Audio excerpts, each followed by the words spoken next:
দেখেছি অনেকে 1.5 KG makeup মেখে ব্লগ করতে গেছে, তারপর হেল্প করতে গেছে। আমার মনে হয় না এরকম করা উচিত। যেসব মানুষকে আমরা এখন হেল্প করতেছি তারা হচ্ছে এখন পরিস্থিতির শিকার, তারাই একসময় অন্যান্য মানুষদেরকে হেল্প করতো। একটা মানুষের ফেস দেখিয়ে করা যে আমি ওনাকে দিচ্ছি, তারপরে এই যে ব্লগ করা, এগুলো কোনো যৌক্তিক না। হয়তো সহায়তার জন্য টাকাও দিয়েছি পারমিশন নিয়ে, তো আমরা এখন এখানে আসছি, এসে টাকাও দিয়েছি।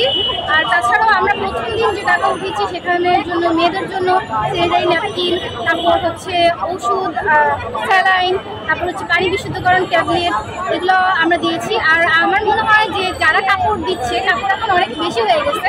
এমন অনেক মানুষ আছে যারা মানে যেসব কাপড় সাধারণত গ্রামের মেয়েরা বা সবাই একসাথে সবার সামনে করতে পারে না, এই ধরনের কাপড় দেওয়ার কোনো মানেই হয় না। তাছাড়া অনেকে ছেঁড়া পড়া কাপড় চোপড় দিচ্ছে, এগুলোর কি কোনো মানে হয়? কাপড় দিব পরার মতো শালীন কাপড় চোপড় দিব, সেগুলোই। আর সবাই মূলত শুকনো খাবার, কাপড় এগুলো দিচ্ছে, কিন্তু মেয়েদের যে আলাদা একটা জিনিস প্রয়োজন আছে সেদিকে একটু কমই খেয়াল করছে। আমার মনে হয় সেদিকেও খেয়াল করা উচিত। আচ্ছা, এই যে পানির বিষয়টা আসলে অনেকেই বলছে যে পানি আসলে ছেড়ে দিছে, আর আমরা জানি যে পানি অটোমেটিক ছেড়ে গেছে, এরকম কিছু। এই বিষয়ে আপনি কি বলবেন? অটোমেটিক এত বছরে অটোমেটিক ছাড়ে নেই, এখন অটোমেটিক ছেড়ে গেছে, কথা নেই বার্তা নেই, এত সহজ। অবশ্যই এটা প্ল্যানিং করে করা। আর বাদ দেওয়ারই দরকার কি ছিল? বাদ তো দেওয়ার কোনো প্রশ্নই আসে না, এটা একটা অবৈধ বাদ। আর তারা করতে চেয়েছে আমাদেরকে বঞ্চিত করতে পানি থেকে। পানি আমাদের এই দেশের পানিগুলো হতো, নদীগুলো অলরেডি শুকিয়ে গেছে। এখন যদি আমাদেরকে দেওয়া হতো, পানির ধারে চলতো, প্রশস্তের মধ্যে চলতো, গভীরতাও ঠিক থাকতো। এভাবে হুট করে বাদ ছেড়ে দেওয়াতে ভারসাম্য রক্ষা করতে পারেনি, আমাদের অঞ্চলগুলো ডুবে গিয়েছে। এখন এগুলো যদি ঠিক মতোই রাখতো তাহলে কিন্তু এরকম কিছুই হতো না। আর তাছাড়া তারা দিয়েছে কোনো কথা, আগাম কোনো বার্তা নেই, হুট করে দিয়ে দিয়েছে। এটা তো আসলে একটা প্ল্যানে, একটা ষড়যন্ত্র আমার মতামত। অনেকেই বলছে যে মানে অনেকের 60 বছর 70 বছর বয়স হয়ে গেছে, যে এরকম পানি আমরা কখনো দেখিনি। তো হঠাৎ করে যে আমরা সরকার পতনের পরে এই পানিটা ছাড়ার এরকম একটা পরিকল্পনা অনেকেই মানে বলছে। এই বিষয়ে আপনি কি বলবেন, যে আসলে কি এটা কি পানি আমাদের যে মাননীয় প্রধানমন্ত্রী ছিলেন সাবেক, তিনি যে আসলে পরিকল্পনা করে পানিটা ছেড়ে দিচ্ছে কিনা এরকম? হ্যাঁ, আমি আমার নানু দাদু ওনাদেরকে জিজ্ঞেস করেছি এরকম কি কখনো হয়েছে কিনা। এমনকি আমার স্যাররাও বলতেছে যে এখন এরকম কখনো হওয়ার কথাই না, এই এত বছরে কখনোই কিছু হয়নি। এখন একটা স্লোগান তৈরি হয়েছে আমাদের এখানে যে আমরা দিয়েছি কন্যা, ভারত দিয়েছে বন্যা, আমরা দিয়েছি পানি, আমরা দিয়েছি নানি, ভারত দিয়েছে পানি।